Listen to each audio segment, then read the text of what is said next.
Okay,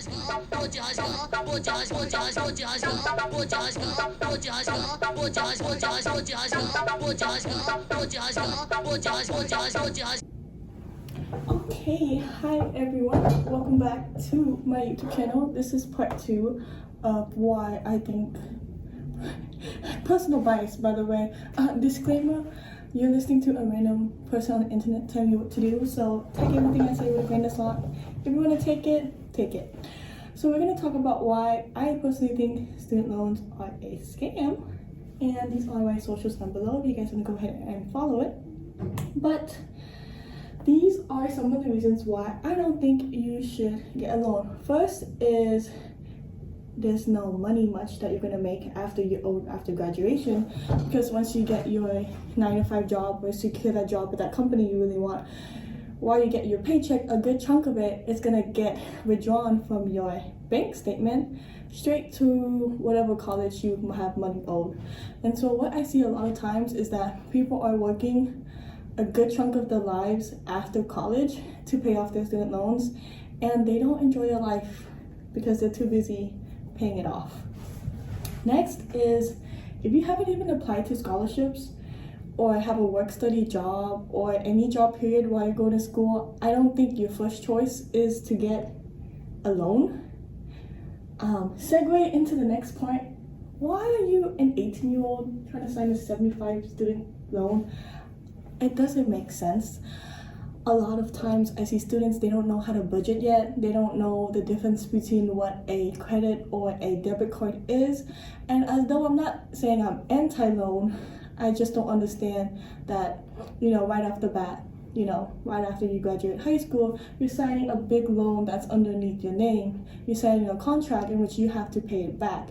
Because not only are you borrowing money, there's interest that you have to pay when you borrow it. Depending if you're getting a subsidized or an unsubsidized loan, it's still money that you borrowed.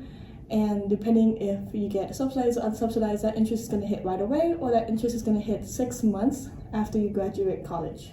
So there's still money on top of the money you owed. Next, which I always see is an issue and why a lot of times some of my students, they get loans, is that if you haven't shopped around and compared schools and tuition prices, you're basically cooked. So long story short, what I always see is that second semester, which is right now, January, February, March, April, I see it a lot in April, right now in May, is that students, they're like, oh, I have to go to college, or I didn't realize that senior year was gonna fly like that, and now I'm, some of them, they haven't even applied to college yet because some of the deadlines was last year, December 1st, 2024, to one of the big main universities. And so they're like, I didn't really shop around. And when I mean shop around, I mean compare different tuition prices.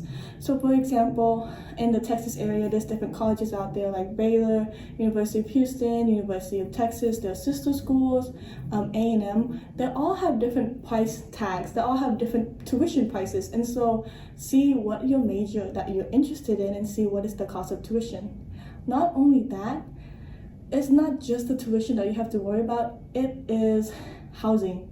So whether you get an apartment, a dorm, you're gonna rent out a room in a house, you have to make sure that you know where you're moving and the cost of that. In addition to cost of tuition and cost of housing, the question I always ask my students, how are you gonna feed yourself?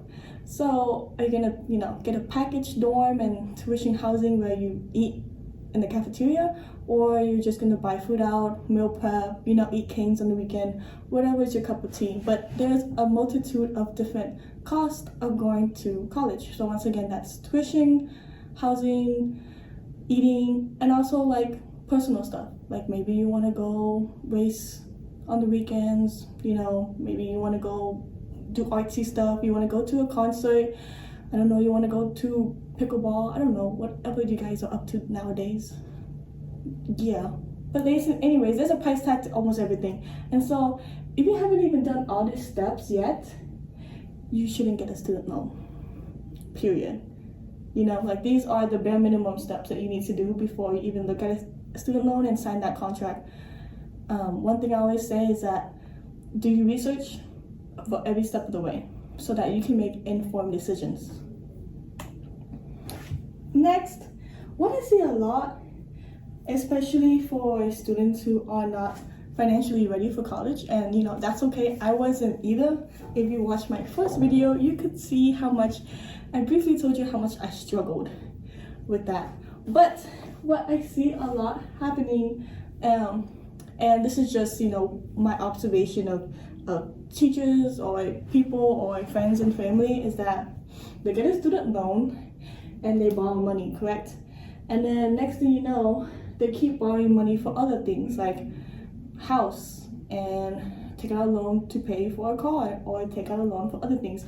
And as though, in some cases, those things are necessary, like taking a loan out for a house or a car. Obviously, you need to do your research for that. But to add on top of borrowing for student loans and borrowing for a house, and sometimes people even borrow to pay off a car, they also borrow money on a credit card. And what happens is, if you're not paying off the full balance, there's interest on top of that. So every little thing is adding up, and next thing you know, you graduated, let's say like, I don't know, you just graduated high school here, and then you go to college and you borrow that student loan, and then the interest hits, and I don't know, you get a house because you graduated college, and I don't know, you found the love of your life, yay! You found the love of your life, and you're like, okay, let's get a house together. And so you get a house loan. And then next thing you know, you're like, hey, I can't even pay for groceries. And next thing you know, you live in paycheck to paycheck, so you charge everything on a credit card to pay only a minimum each month. And next thing you know, you're right here with a lot of debt. And you look at yourself in the mirror, it'd be like that. You look at yourself, you're like, how did I get into this situation?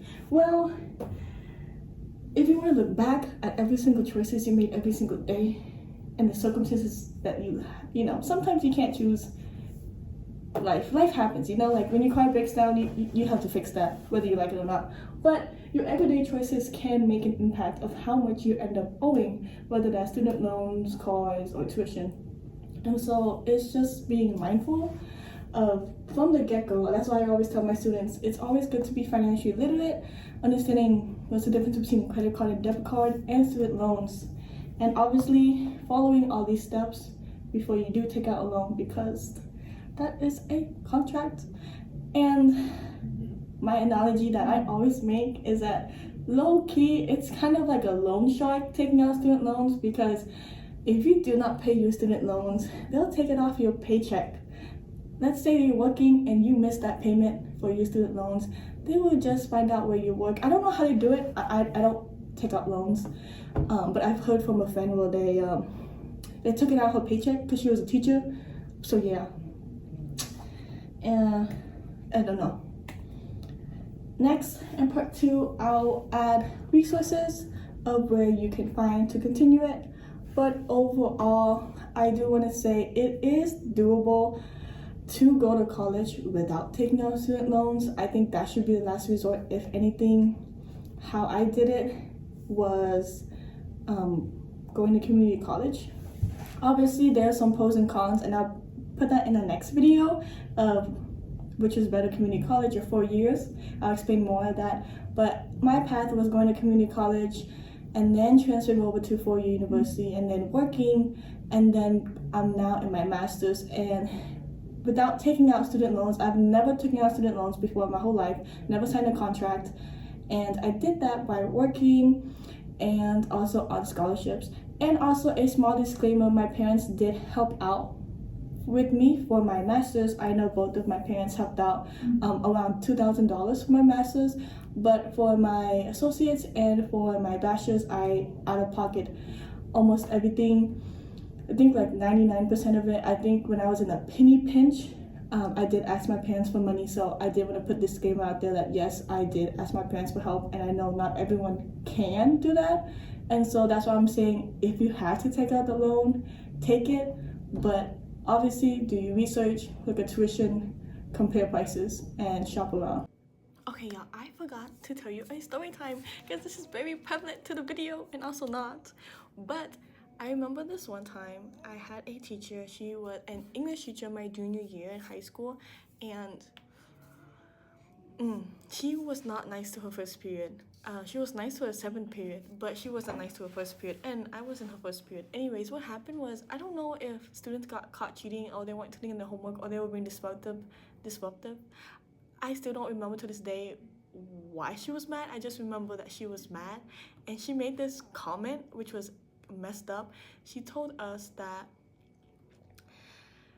basically if you don't succeed here in high school, you're going to end up flipping burgers. Like, you're gonna end up flipping, I don't know, McDonald's burgers, or you're gonna work in fast food. And she was making fun of those people, and honestly, F her, because I worked in retail for 3 years. That's a service industry, and if you work in fast food right now, ain't no shame in that. You are working and you're getting money, and what's wrong with that? You know, like, you gotta do what you gotta do to pay the bills and to pay for college and pay for whatever lifestyle you want, you know, like, not everyone's gonna have a hand me out. But what was really interesting about this woman was one day she would be making fun of her students. And I think she's making fun of her students because she can't freaking teach. You know, I don't know if I could drop cuss words on a YouTube video, but she couldn't effing teach. And so she would make fun of her students. And the next day she would be complaining about her student loans that she's still paying off to this day. So as she is an educator in the system, in the K-12 system, specifically at high school, she's busy complaining how unhappy she is and taking it out on her students, which is the worst educator ever. And I have my couple of fair share of teachers who are unhappy in their life in elementary school, middle school, and high school, and they take it out on their students. I don't know, they deserve a special place down there in hell. I don't know, about maybe that's a stretch, but hopefully they're nicer now. I doubt it, but I don't know, maybe they lost their job and they are working a different job. I hope they're getting paid less. That's all I wish upon them. I hope they get paid less and realize what they tell their students stays with them forever, because obviously I have great teachers that I've met over the past of my K-12 system, and in my bachelor's and in my master's. I have great professors who I connect with and laugh with, and they're amazing souls ever. But yeah, shout out to that teacher who made fun of people flipping burgers, because I hope you're still paying off that student loan.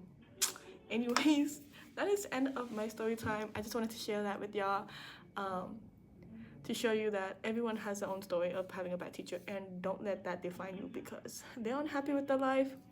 They could be divorced. I don't know, maybe the kid hates them and so they're hating on their own students. But yeah, you don't know what people are going through, and if someone takes that on you, just don't let them disrespect you, and I don't know, look away, get out of the room if you can't. I don't know, it's different, because yeah. Anyways, you guys have a good one. Hope this video helped and you like the story time. Bye.